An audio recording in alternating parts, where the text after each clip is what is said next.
Pour Harvey Weinstein, les derniers jours ont été plus que compliqués.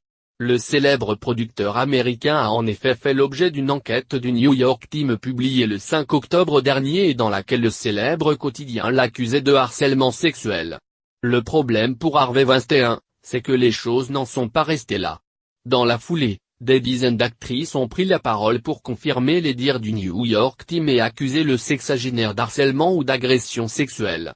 Angelina Jolie, Gwyneth Paltrow mais aussi plusieurs actrices françaises dont Emma Decaune, Judith Godrèche ou Léa Seydoux affirment toutes avoir été les victimes du producteur américain.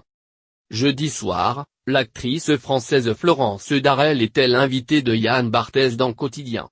Et elle aussi a expliqué avoir été victime d'Harvey Weinstein.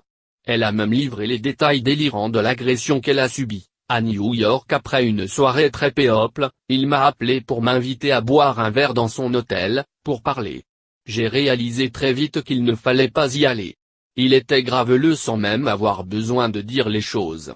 Et donc j'ai prétexté que j'étais en couple. Je rentre à Paris. Et en début 1995, il appelle pour prendre rendez-vous, et je comprends que ça va être la même chanson donc je ne rappelle pas. Il rappelle pour me dire qu'il a un projet professionnel pour moi raconte-t-elle. Plus tard, elle acceptera finalement de rencontrer Harvey Weinstein au Ritz. Rendez-vous que le producteur américain choisira pour lui proposer de devenir sa maîtresse.